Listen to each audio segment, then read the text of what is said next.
Welcome. In front of me is a Redmi Turbo 3, and today I will show you how you can put this phone into recovery mode.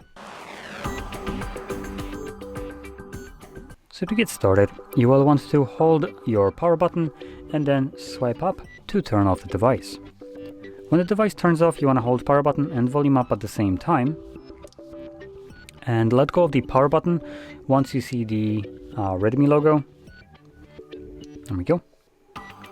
Now keep holding volume up till you are taken to the recovery mode. Right here. Now, once you see this mode, you can obviously let go of the volume up and then using either volume up or down to navigate respectfully.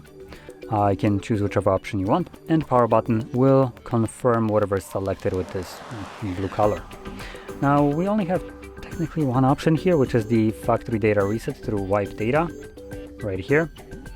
Reboot takes you back to Android, and connect with Me Assistant is just a way to connect to like a application.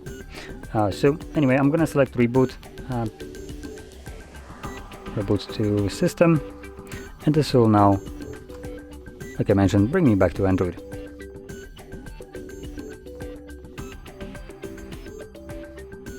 And there we go. So if you found this very helpful, don't forget to hit like, subscribe, and thanks for watching.